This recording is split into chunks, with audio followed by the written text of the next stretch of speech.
guys, welcome back to my channel. My name is Kayla and this is going to be the December reading wrap up. I actually read 12 books this month. I was really trying to like hit a reading goal of 50 books for the year and I did that, which was amazing. That does mean that like I read some like novellas and stuff like that, a lot of audiobooks, you know, good stuff.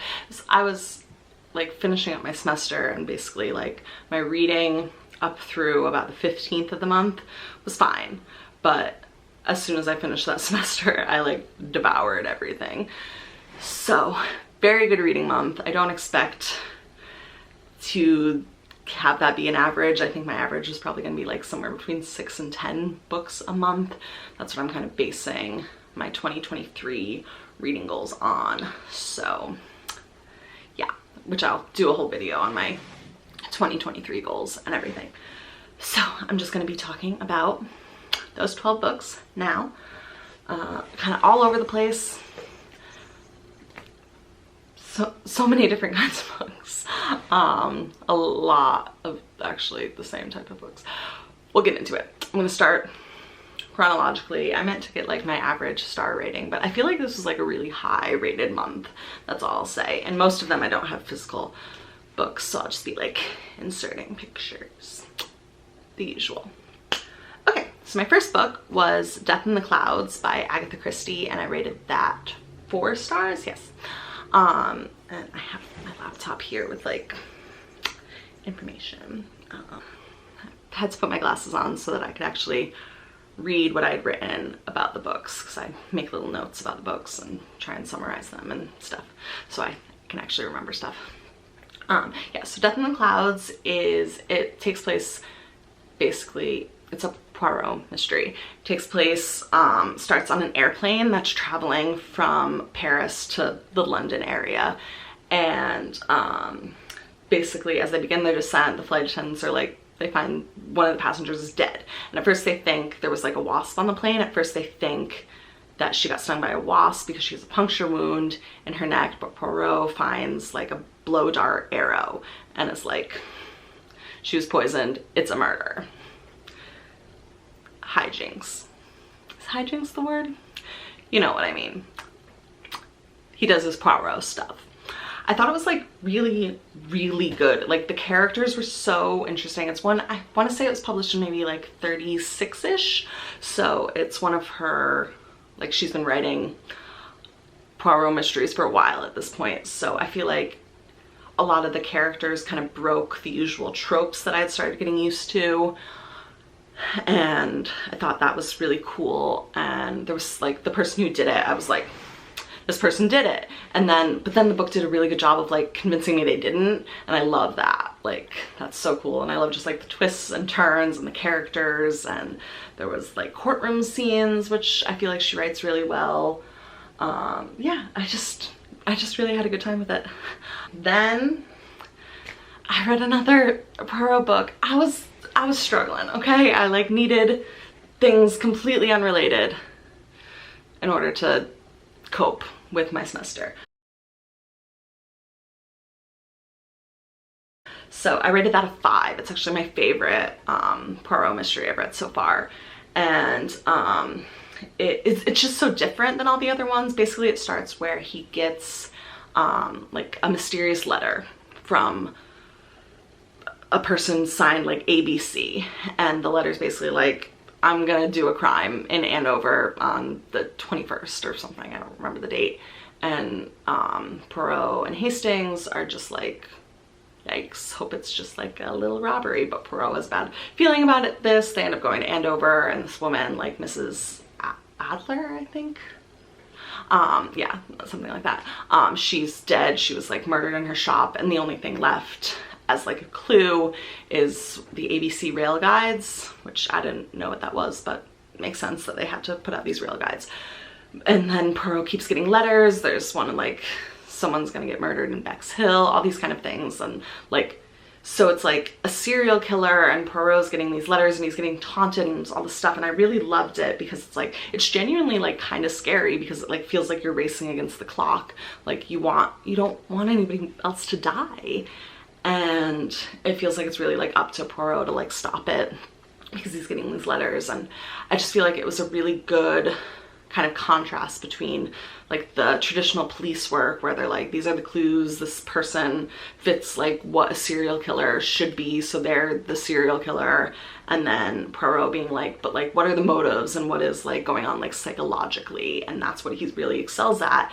And I thought that was really cool that like you had all these clues that like pointed you in one direction, and then there's like an hour left in the audiobook and I'm like, so what else is going to happen? And everything just kind of turns on its head, and it was just really kind of unexpected, and I really enjoyed that.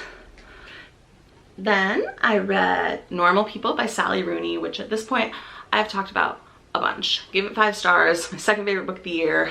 I've been over it a million times here, but in case this is the first video of mine you've ever watched.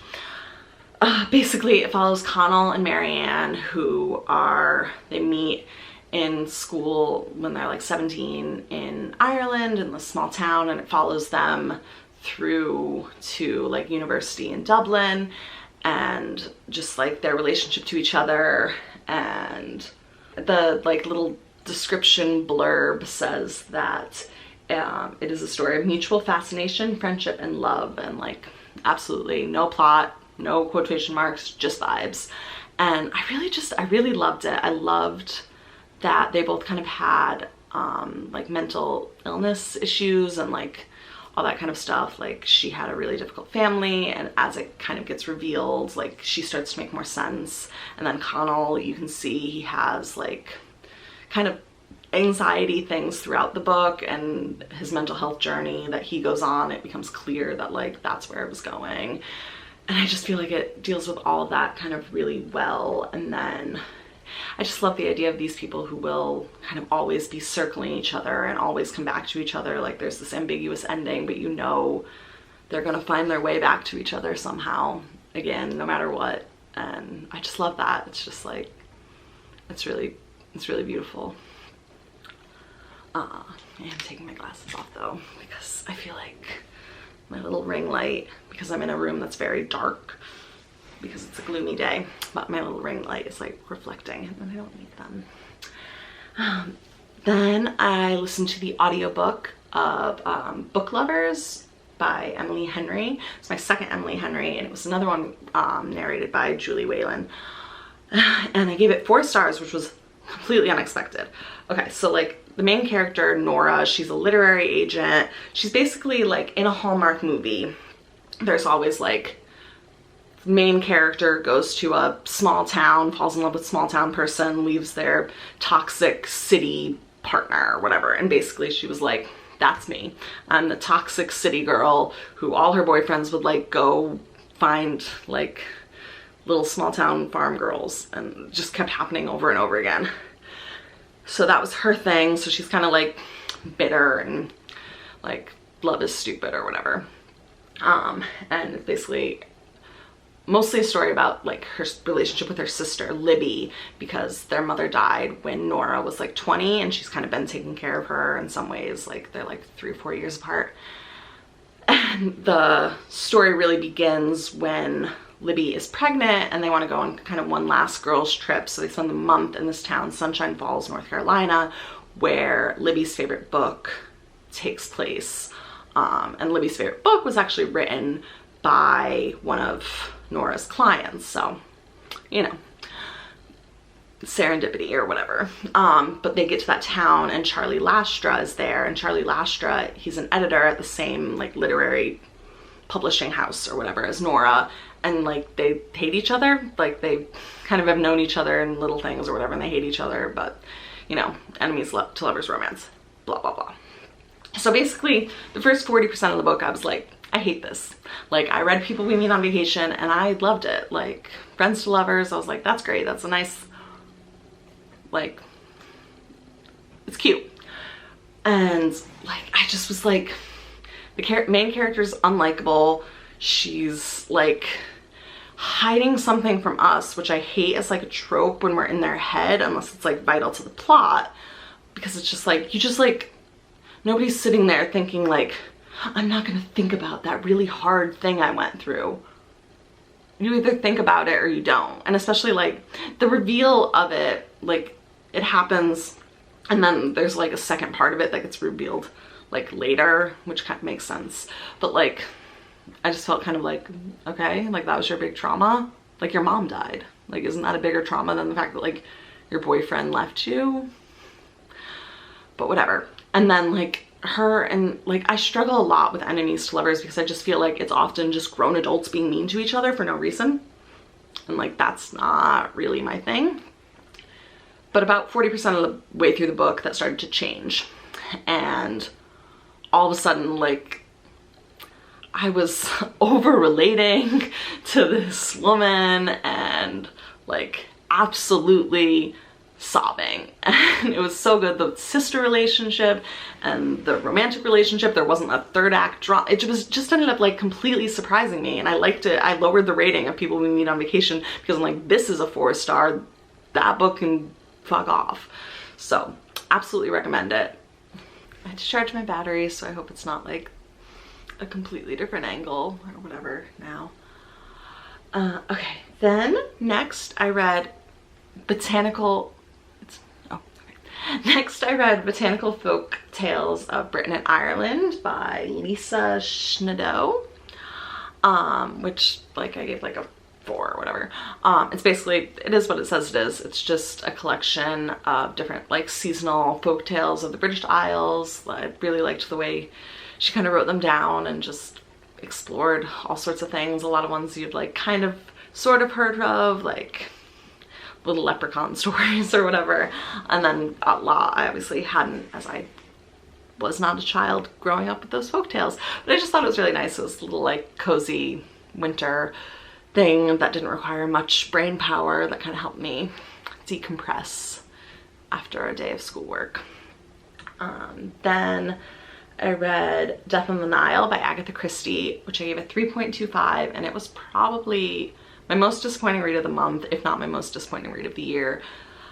Basically it follows, it's another Poirot mystery. It follows like a trip, he's on a trip to Egypt, and then they're on like a boat down the Nile cruise thing with a very large cast of characters, and Lynette Ridgway is this rich socialite and she gets murdered, and then you gotta figure out who did it.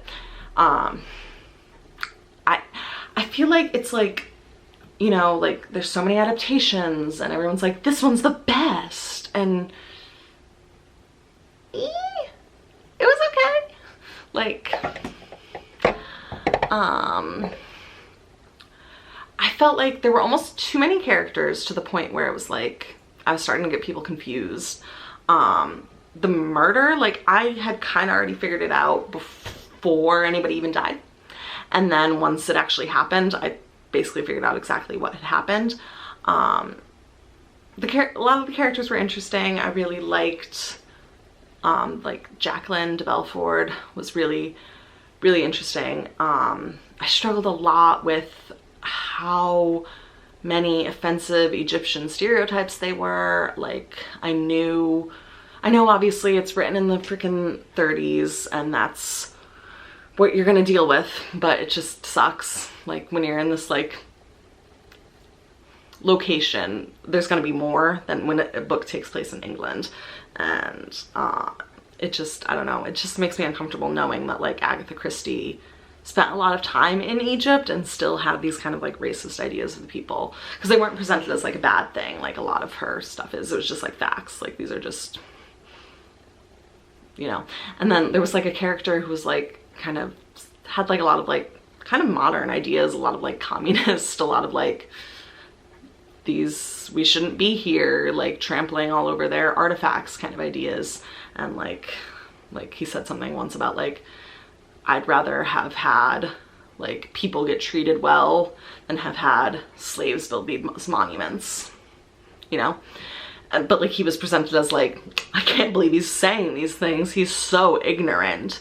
And I don't know, I just felt like it felt more dated than a lot of her work does. And I mean, I had a good time. She's a great writer. I love Poirot. I had fun, but yeah, it was just, I was really disappointed by it.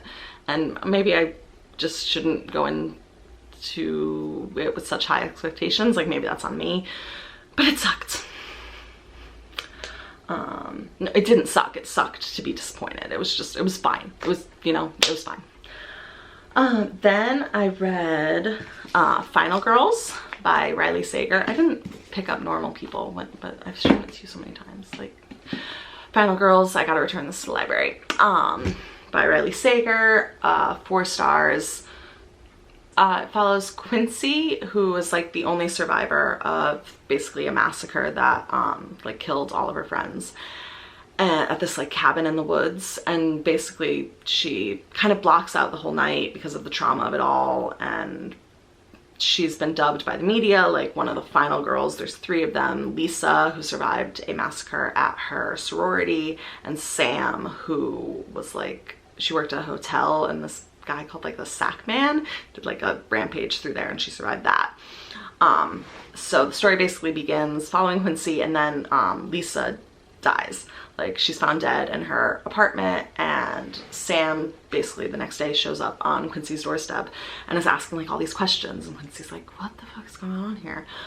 And I had really no idea what to expect. I think I've seen people say that like Riley Sager kind of recycles tropes, but like being my first one, they're brand new to me.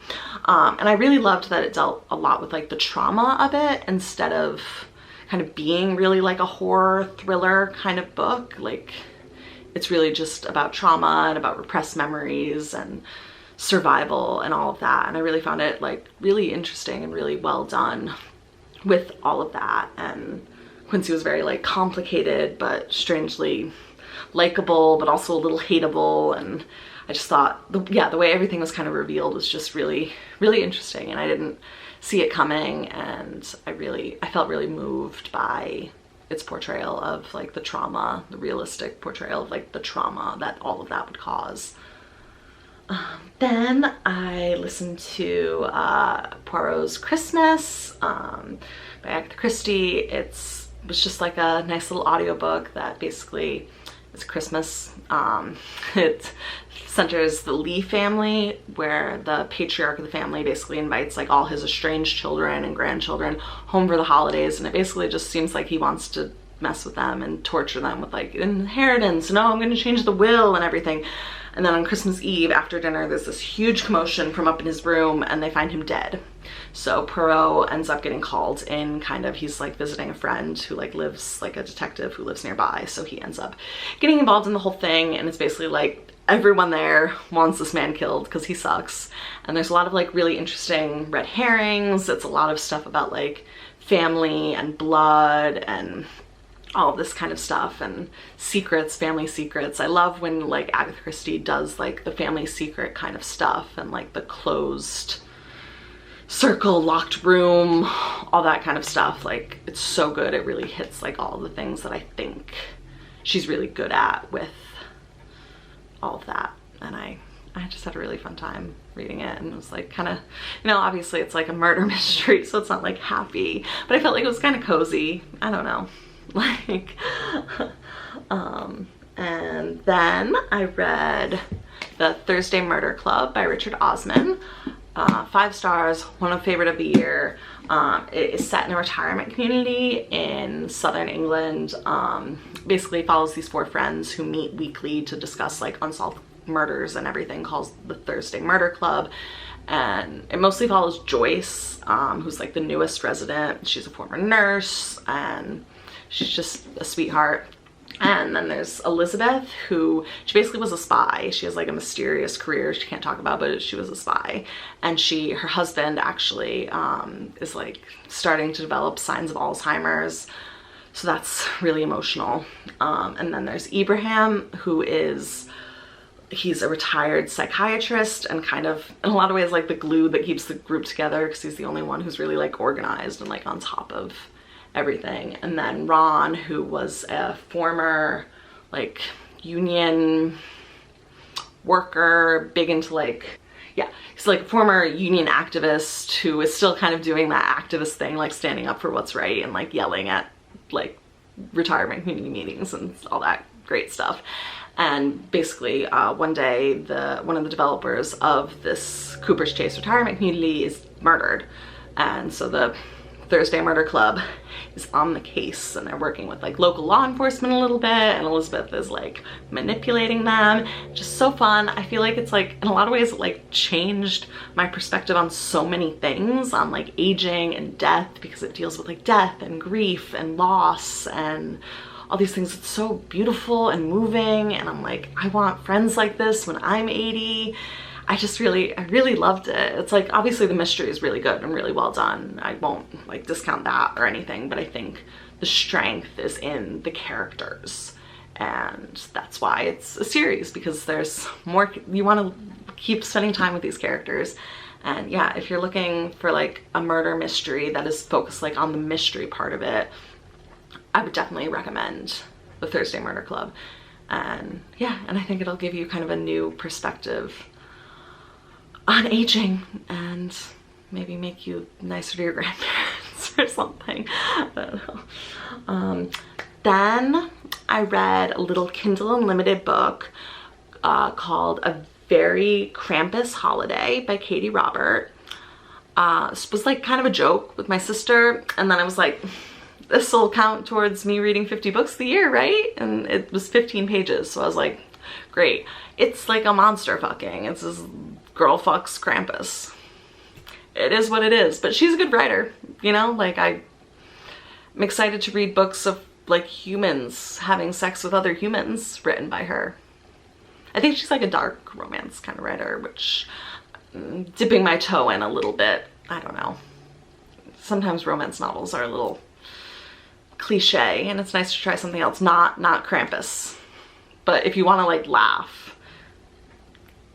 and try out her writing for free, you know, go for it, I guess. I don't know. Then I listened to the audiobook of I'm Glad My Mom Died by Jeanette McCurdy, which everybody's talked about. It follows her like childhood as a child star. I was a little old, like just kind of past the age of iCarly. I'd seen it a little bit. I know who she is, but wasn't really like I wasn't really the target audience. But like her mother was like abusive, and obviously goes with the ins and outs of child stardom and how that sucks. It's like before her mom's death and then after, and it's really good. And I definitely recommend the audiobook, because being like an actress, she's really good at like the voice acting of it all. Like, I was like crying, and it was just really well done. And she's a good writer. Like, she kind of, you feel like you're like there with her in a lot of the scenes, which I really like. And I feel like she's able to have kind of these like big revelation moments without it feeling like, well, nobody like thinks like this, you know? Like, I don't know. I thought it was really, really well done, but definitely like check the content warnings. Like, it is like graphic, like eating disorder stuff. And I imagine that it would be like incredibly triggering if you're not in like a safe space with your recovery and everything. But I just think it's so good, and like a really, really good memoir. Like, whether you know who she is or not, like, I think it's a really good memoir of abuse and child stardom and all of that. And then the last book I read for the year was Once Upon a Duke by Erica Ridley, which is basically just this little Christmassy novella that like Regency era, that follows this Duke Silkridge as he goes home to Crestmouth after the death of like his grandfather. He's trying to get like a family heirloom his grandfather has, and his grandfather's basically transformed this town into like the town of Christmas. It's like Christmas all the time, and like the Duke like hates Christmas or whatever. But he runs into this girl Noelle, who before he left town last time they had like shared a kiss and all this stuff, and they're both kind of like, I can't get attached. She's like, I can't fall in love with him, and he's like, I can't have any attachments, I have to go back to Parliament, and all this kind of stuff. It's just kind of like cozy. There's like setting up an aviary, there's like sleigh rides. It's just really cute. She's a really good writer, and I want to read more of her stuff, I think. And then maybe I'll save one of these, like there's like 12 books, like 12 Dukes of Christmas or something. Maybe I'll like read one every holiday season, and I'll always have a little holiday novella. Yeah, it's just really sweet, you know? Like, I was looking for something Christmassy and cozy and sweet, and I really liked Noelle. I really liked her writing. I finished that book at 11:30 on the 31st. It counts. So yeah, thanks so much for watching. That's 12 books, 11 if you don't count the Krampus book, but I count the Krampus book, okay? So yeah, thanks so much for watching. Happy New Year, and hopefully uploads will be a little more consistent in the new year. I'd like to do at least once a week. I'll figure that out. But yeah, thanks. Like, subscribe. Tell me if you've read any good like holiday books or Krampus books. Thanks so much for watching. Bye.